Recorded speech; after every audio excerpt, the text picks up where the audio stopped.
और मन को निर्मल बनाने में 1 टका भी खर्च नहीं होता है, बिल्कुल फ्री में मन निर्मल होता है। और जिसका मन निर्मल हो गया उसको भगवान को ढूंढने की जरूरत नहीं है। मोको कहाँ ढूंढो बंदे, मैं तो तेरे पास में। कबीर साहब का प्रसिद्ध भजन है, मोको कहाँ ढूंढो बंदे, मैं तो तेरे पास में। कस्तूरी कुंडल वैसे मृग ढूंढे बनमाही, ऐसे घट घट राम है दुनिया जाने नहीं। और सुख पाना चाहते हो तो मन को पवित्र करने के साथ साथ अपना खान पान भी पवित्र करो, बैठना उठना भी पवित्र करो, वाणी को पवित्र करो, आचरण को पवित्र करो, सोना जागना भी पवित्र करो, उसको भी संयमित करो। श्री कृष्ण से अर्जुन ने श्रीमद् भगवत गीता में पूछा है कि हे कृष्ण, ये मनुष्य के जीवन में इतने दुख है तो ये दूर कैसे होंगे, और दुख दूर करने के लिए क्या करना पड़ेगा? तो श्री कृष्ण ने यही बात बताई है। क्या? युक्ताहार विहारस्य युक्त चेष्टस्य कर्मसु युक्त स्वप्नौ बोधस्य योगो भवत दुख। आहार विहार आपका यथा योग्य होना चाहिए। देखिए कितना ढूंढ के शब्द का सही प्रयोग किया गया है कि यथा योग्य आहार विहार। यथा युक्त माने क्या होता है? यथा योग्य, युक्तता, यथा योग्य। एक शब्द में पूरी बात कही गई है यहां पर। यथा योग्य क्या चीज है? यथा माने क्या होता है? यथा माने जैसा, और योग्य माने योग्य। जैसा योग्य हो, जैसा उचित हो वैसा आहार विहार। अब कैसा उचित है? बुढ़ापे में क्या खाना चाहिए, जवानी में क्या खाना चाहिए, बाल अवस्था में क्या खाना चाहिए, विद्यार्थी को क्या खाना चाहिए, साधु को क्या खाना चाहिए, गृहस्थ को क्या खाना चाहिए, साधक को क्या खाना चाहिए, कितना खाना चाहिए, कब खाना चाहिए, कैसे खाना चाहिए, क्या नहीं खाना चाहिए, इसका नाम यथा योग्य है।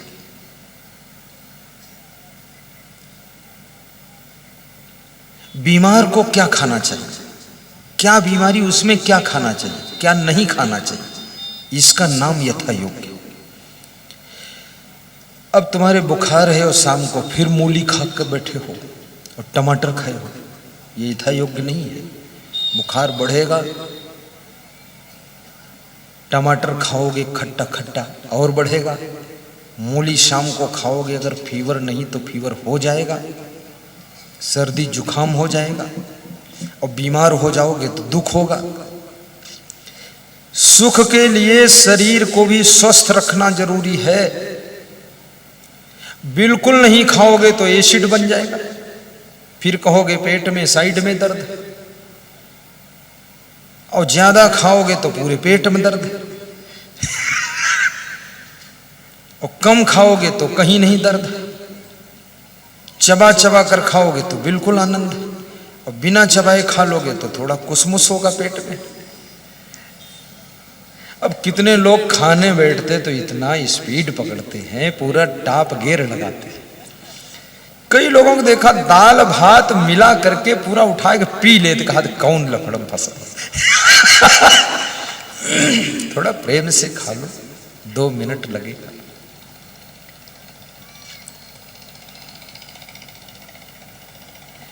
तो इसको कृष्ण ने सबसे पहला है शरीर को पकड़ा कि आपका शरीर यदि स्वस्थ नहीं है तो आपको सुख कैसे मिलेगा, आप दुखी रहोगे। और शरीर स्वस्थ कैसे होगा? आहार विहार। ये विहार क्या चीज है? विहार किसे कहते हैं? विहार मतलब आपका उठना बैठना चलना फिरना रहना कहाँ होता है?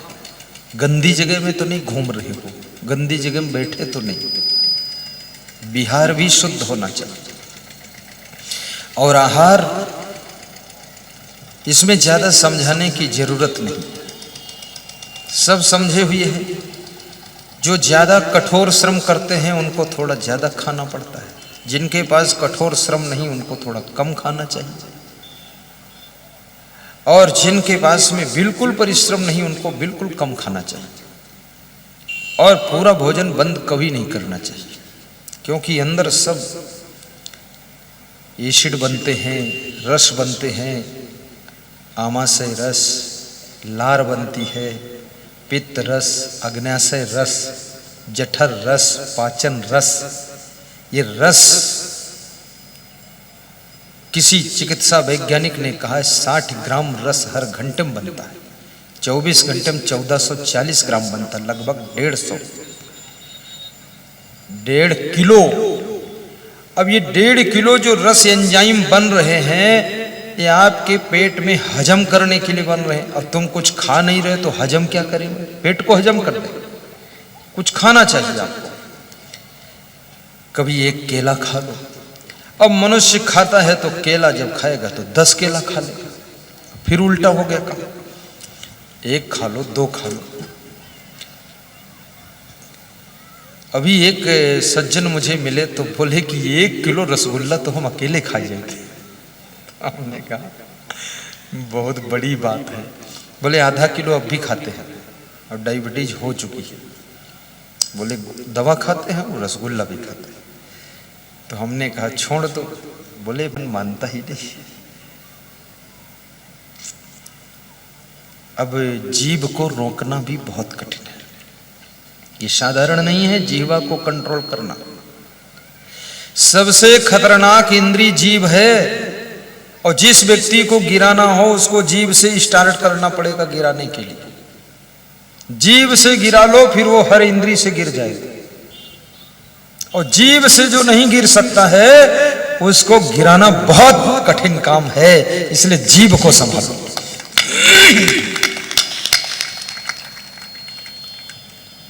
इंद्रियार्थ है सुवैराग्यम युक्ताहार विहारस्य।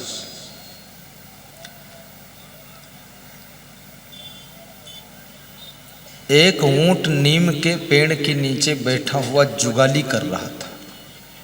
जुगाली समझते हो? पागुर कर रहा था। तो कभी कभी उसके मुख से लाल रंग की जीभ निकलकर बाहर आ जाती थी। पास में लोमड़ी खड़ी थी, उसने देखा कि ये लाल रंग का क्या चीज है, खाने के लिए बहुत अच्छा रहेगा, कलर भी अच्छा है।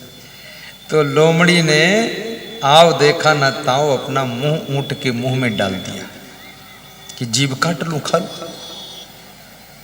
ऊंट की जिंदगी में ऐसी घटना कभी नहीं हुई थी। ऊंट बड़ा आश्चर्य में पड़ गया, मेरे मुंह में मुंह कौन घुसेड़ दिया।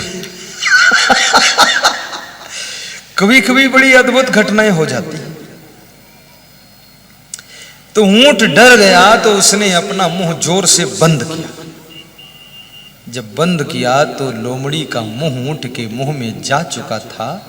लोमड़ी का मुंह ऊंट के मुंह के दोनों जबड़ों के बीच में दब गया, कुचल गया और लोमड़ी मर गई। तो लोमड़ी का मुंह जब कुचला तो लोमड़ी ने भी सोचा जिंदगी में बहुत सारी चीज खाई लेकिन ये तो बड़ी खतरनाक थी, मेरे मुंह को कुचल डाला। वो भी आश्चर्य में। अब ऊंट आश्चर्य में, मेरे मुंह में कौन मुंह डाल दिया। ऐसी भी घटना हो जाती है। देखने वालों ने सीख लिया कि लोमड़ी का लालच उसके जिंदगी के लिए खतरा हो गया।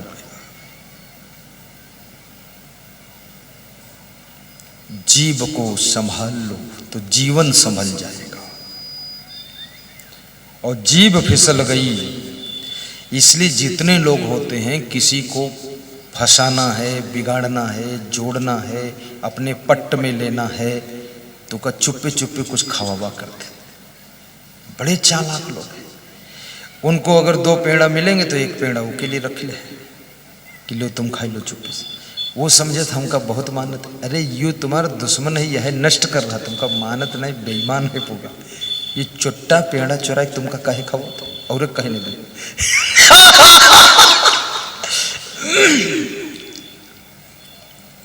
जरूरत क्या है? और वो भी लालची आदमी चुप्पे से खाई लेते। पड़वा समझो, पड़वक जैसे रोटी दे दें चुप्पे खाई ले। अरे तू सोच, ये जोन खवाए रहा है, खवाए खवाए 3 साल बाद सारी खवाई एक के बार हम निकाल ली। तो मत खा। बहुत इस पर सावधानी की जरूरत है। एक साधु मेरे पास चाय लेकर आए कि चाय पी ली, लेकिन मैं तो पीता नहीं। तो बोला पेवर दूध की है। हमें क्या पेवर दही की हो तब नहीं हम पीते। तो कहला अरे हमारी तरफ से पी लो। हम कहें चाहे दुनिया की तरफ से हम पीते नहीं है। हम घर पे नहीं पीते थे, यहाँ साधु बन के काहे चाय पिया।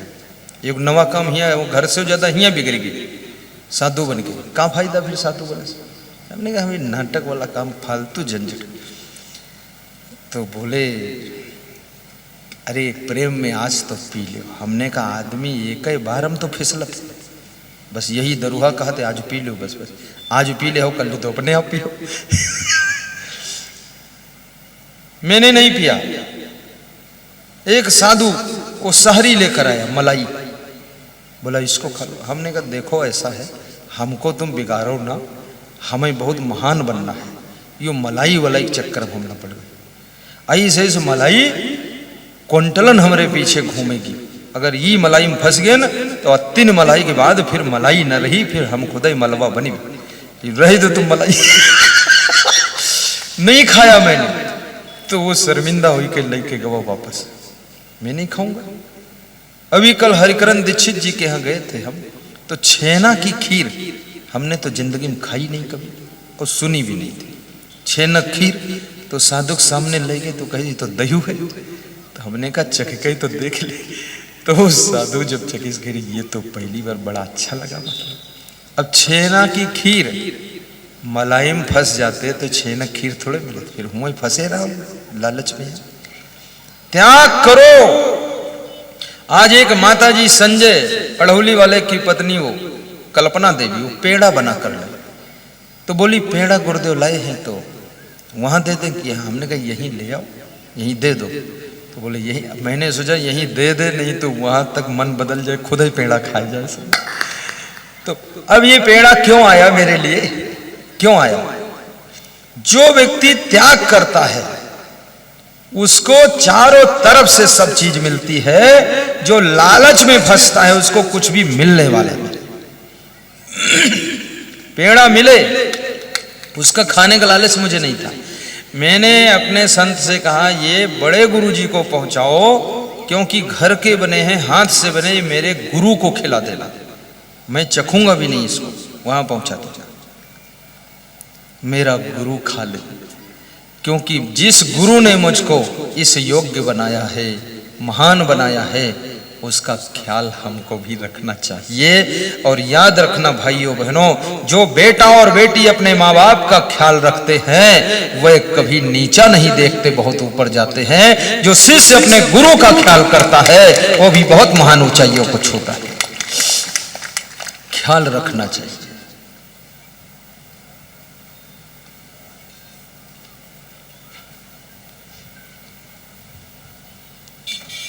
तो ये जीव को वश में करना बहुत कठिन काम है। और जिसने जीव को जीत लिया बस फिर बहुत सी इंद्रियां आपके पास में हैं, वे तो सब साधारण हैं, सब कंट्रोल हो जाएंगे। और जिसकी इंद्रियां बस में हो गई, विदुर नीति में लिखा है यो जिता पंचवर्गेण सहजे नात्मकर्षिण आप 10 तस्य वर्धन्ते शुक्ल पक्षी ओडुराट वश्येन्द्रियम जितात्मनः धृत दंडम विकारिषु पारिच्छिकारिणम अत्यंत धीरम श्री निर्सेवते। विदुर जी ने ये धृतराष्ट्र को समझाया। वो अंधा आदमी समझा कुछ भी नहीं, लेकिन वो समझे ना समझे पर हम लोग समझ लेंगे। विदुर धृतराष्ट्र के छोटे भाई हैं, बहुत ज्ञान की बातें कहा है उन्होंने। लेकिन जो समझ लेगा वही सुख पाएगा। विदुर जी कहते हैं, जो अपने पंच इंद्रिय भोगों विषयों से अपने आप को रोक नहीं पाता है, वह व्यक्ति ऐसे दुखों को भोगता है, उसके दुख और आपत्तियां ऐसे बढ़ती हैं जैसे शुक्ल पक्ष का चंद्रमा रोज बढ़ता है, ऐसे उसके दुख भी रोज बढ़ते जाते हैं।